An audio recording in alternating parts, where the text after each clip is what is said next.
a long day, a long tournament, and you know, just got to be able to battle back and keep my head up and get it done. It was awesome to light up in front of USA and with a pin, get the crowd going. So that was truly amazing. Yeah, talk about when your goals are set on goal. Coach Burnett spoke of that this afternoon, how a lot of our greats have found a way to regroup for bronze. Talk about how hard. Yeah, you know, it's a tough thing to do, especially when you want to win gold. And I mean, throughout my career, I've had upsets, and I've kind of got accustomed to, you know, it's not a good thing. I don't want to get accustomed to it at all, wrestling back for third. It's no fun, but, you know, I've been able to keep my head up and thrive and get it done. So, you know, just got to stay positive and have great coaches in your corner, and you'll get the job done. Where was your reaction when you saw him fall on his back? You don't seem a little surprised that he was falling on his back and you just jumped on him. Oh, yeah. It was kind of just regular, you know, instinct action. You're wrestling all the time, something you kind of feel. The first shot he took, he shot with his arm up, and I caught him in that time. The second time, I actually caught him and he landed on his back. So I thought he was pinned the first couple of times, then he kept moving. And I was like, oh, man, this guy's about to get off his back, and we're going to be trying to wrestle again. So I put my all into it, get my chest down, pressure on him, and get the fall. James, just making this team has been hard for you. Oh, yeah. Taking back to July. Were you ever afraid this night was not going to happen? No. The first time at World Team Trials when I got it done, I wanted to wrestle that day, Nick Marable. But there was a little question, you know, just because in advance my family came out, we had tickets, you know, promised to people, hotel flights and stuff booked. So that was a little afraid, so that even pushed me harder. Like, I got to make this team. I can't go back to my mom like, hey, you got to cancel those tickets. Like, I couldn't do that, so I had to get it done. You mentioned a crowd. Can you talk about how big of an effect that was today? Oh, it was awesome. You know, me and Jordan, we were kind of wrestling at the same time, and I would hear him, you know, the crowd yelling for him, getting a two or a takedown, and then I would get one, and then they would be screaming again, so it was awesome. You know, it fired me up. Then the one time, he actually came out after me. He got off before me, and then I just kept put it on the guy and, you know, got off the mat. So it was kind of things, you know, keep us going. The fans were awesome, and we had a lot of Nebraska people here, so it was amazing. Steamrolling people all day to that semifinal. You run into Yazdani, he's an absolute bull. What do you take from that match? You know, he's pushing, coming after you. Oh yeah, you know, it's kind of similar to me and Jordan. You know, we have our our style that people can't prepare for. And, you know, you got to be able to practice. I practice with Jordan, so I'm used to his style. And, you know, Yazdani has a good attack and moving forward and underhooks. And it's something I've got to work more on, obviously, and just be able to stop that and get my stuff going. So, you know, I'll be prepared for next matches. And a lot of Iranian wrestlers are good at underhooks and pushing out. So it's something I have to prepare for if I want to, you know, go to Rio and win the title.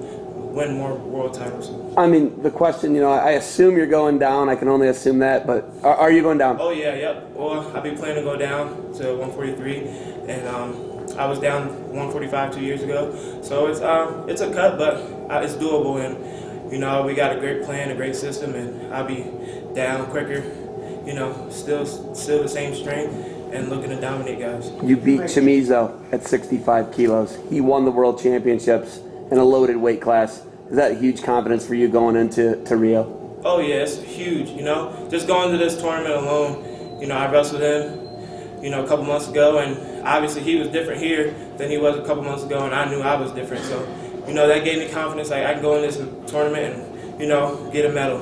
I wanted to win gold, but I got bronze, but still, with Chamizo winning, that just gives me even confidence looking forward to 2016. So. You mentioned you and Jordan. Did he make you better? Did you make him better? What was the tassels like between the two of you in the wrestling room? Well, you guys go at it. Yeah, we go at it all the time, and usually sometimes during the season, because I'm just coming out of college, where he's not wrestling freestyle as much during our wrestling season. We can go sometimes, we drill, but I'm a little bit smaller, you know, wrestling 157. So coming into the summer World Team Trials, we trained a lot, you know. We got to be true teammates because we knew we were going into battle together. So we trained a lot, and then coming into this, we got to get our training partners. Tyler Berger from Nebraska is going to be 157 this year. He's my training partner, and people like that in the Nebraska room, we have a great room, and they just make us better. All together, Robert Kokish, Tyler Berger, Jordan, Brian Snyder, you know, everyone's in the room helping each other, and we just got better. You mentioned that you were wrestling college, folk style, earlier this year. What has the transition been like going to freestyle? I know last year. But well, this is my third year wrestling from college to freestyle. So my first 2 years, it was kind of difficult just because I didn't have freestyle experience. So when I got this year, it was a bigger break between the NCAAs and US Open, so I got to train more and focus on freestyle, whereas last year was like 2 weeks. So it's kind of a big thing to make adjustments and get used to possibly giving up points if you go over your back and learning the position. So this year was really easy transition, just more mental and focusing. I took third at the US Open, came back and won World Team Trials. So that little transition right there, that couple months was huge, and I got a lot better. I've just been getting better. That's what I plan to do. James, three medals for Jersey, for Team USA. Oh yeah. Lee James and then you two guys. Talk about Jersey wrestling. Jersey wrestling is awesome. Right now, I'm from South Jersey. Jordan's from South Jersey, and if you're from Jersey, North Jersey usually produces more wrestlers, tougher wrestlers, just because South Jersey isn't as populated with the clubs. North Jersey is surrounded with clubs. They have guys. You can go to any room and everyone's good. In South Jersey, you got to kind of pick and choose. So coming from South Jersey, I would go to North Jersey and drive all the time. So it's awesome to see that South Jersey wrestlers can produce and win national titles like Jordan, be All-Americans, and then win world titles and get world medals. So it's awesome coming from Jersey. Jersey tough. That's what we say. Mark Hall, training partner. You're from South Jersey. Jordan's from South Jersey. Mark Hall's from Michigan/Minnesota. Do you guys see him? Are you staying in Nebraska to train?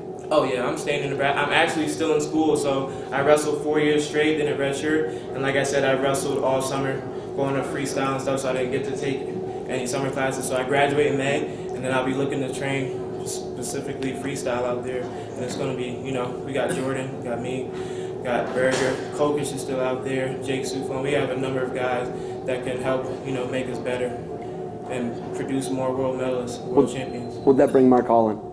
Hopefully, we don't know. What does Mark Manning do for you and Jordan? He's been around for the longest. He's seen all types of different wrestlers, different styles, and he knows how to make us better in the positions that we need a little help with, keeping our hands in front and not just trying to use our speed, but use our hands and our speed together. Moving guys and getting them out of position. And he's just a great coach. Gives you inspiration. Keeps your head up and keeps you want to work hard. I remember just a couple of weeks ago, I had to wrestle Nick Marable when we found out. I had just gotten back from Spain, and I wanted to take a couple of days off. And Manny sat me down, had a talk. We were in the room the next day, and I was grateful. It's those kind of things that Manny does for me and Jordan and the rest of Nebraska, just help us get better, not only in the room, but out the room as well. Want to talk about when you first started and when you got hooked in wrestling and maybe your first medal you won in a tournament? I first started at 6 years old, and I don't think I got a medal until I was about 8, just because I'm coming from a non-wrestling family. And when I first went out, I was just having fun, winning, losing, crying. But then as I got older, I got more competitive and wanted to get medals and always wanted to get my hand raised, and that's when it started from there. I didn't start wrestling freestyle, though, seriously until about college. I went to Fargo in high school, but didn't know anything about freestyle. Just thought I could take people down and that would be it, but that wasn't the case. So started training freestyle in college, and I loved it. And I think it helps with folk style and freestyle. Doing both of those things, it makes USA better going against international guys. So it's great. I love the sport of wrestling. How has it helped you to have that opening point that you had and pushed him out off the mat? At that moment, did you say, "I got this guy"? I knew I got that guy as soon as I stepped on the mat. So, my head was in the match, head was in the moment, and coming off that loss, it kind of put fuel to the flame. So, I was ready to go. Nice, thank you. How has it helped you to have had your first World Championships in the U.S. and to accomplish this and win the medal on home soil? It's helped me a lot, keep my focus, keeping my eyes on the prize and wanting to be better and get a medal, especially if I have family coming out. Like I said, I don't come from a wrestling family, so this is new to them. You know, they were trying to keep up with folk style, but now they got to even learn the freestyle rules. So they came out and got to watch me wrestle, first world team, and they're excited, and I'm excited that they're here, and it was awesome. The support is amazing. James, from your standpoint, what's the biggest difference you noticed in Jordan now versus a year ago? He wasn't hurt. You know, there's nothing, he works hard every day. It's the same work ethic. Nothing's really changed. He's got more technical, he's got a better leg lace, and he's opened up his offense. So really that's much I can say that he's gotten better at. But other than that, it's the same Jordan. He's going to go out there, get double legs, get takedowns, and now he's going to be turning people. So. People make, comparisons stylistically to you and Jordan, but you don't seem exactly the same. How would you say you're different as a wrestler? I try to wrestle more from the ties, I would say. I'm more, actually, I don't try to, but I'm more comfortable in ties, I'll stay in there longer than Jordan does. Today that got me in trouble, but, that's kind of things I got to focus on, and being able to work in the ties and out of ties and then be able to score. But he shoots a double leg, I shoot double leg. He shoots more single legs. I can shoot single legs. I prefer high crouches. And, there's just a number of things, just little things. You got to be in the room every day with us to notice. But, as much as we're the same, we're really different. Guys, good? All right. Congratulations.